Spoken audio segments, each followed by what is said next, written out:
So what's the origin of the London force? Well, consider an atom like helium. So let's go ahead and look at helium-4. So helium-4 is an atom with a nucleus containing 2 protons and 2 neutrons, so as far as we're concerned, a 2 positive charge. And around it is an electron cloud. And the electron cloud, right, we can just kind of draw kind of in that fluffy fashion like so. And on average, right, we would expect electrons to be, roughly on opposing sides of the atom.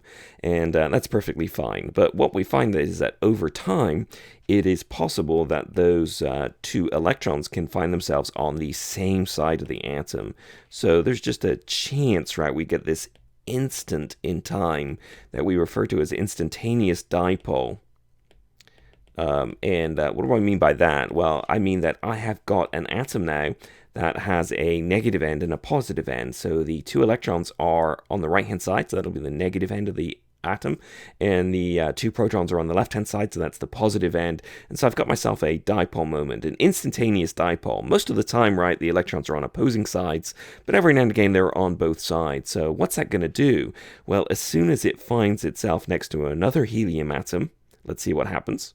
So here's another helium atom, so over here, and it's got an electron cloud around it. But if these electrons are on this side, right, this atom here is negative over here, and the electrons on the other atom are going to be kind of repelled and pushed over to the other side.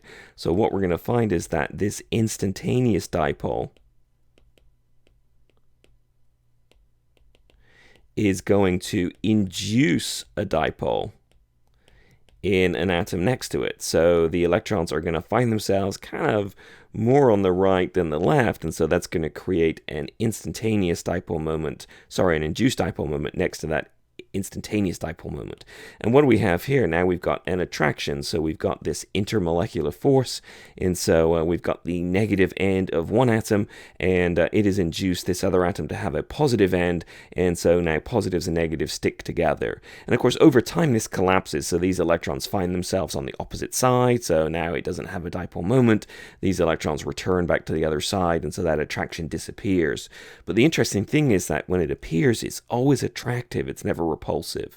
And the more electrons you have, the more likely you are to end up with a situation with one more on one side than the other, creating this instantaneous dipole that then induces a dipole. So let's go ahead, and I'll just link to a short YouTube video that kind of shows this in a nice animated way, because I can't draw for, well, I won't say that word.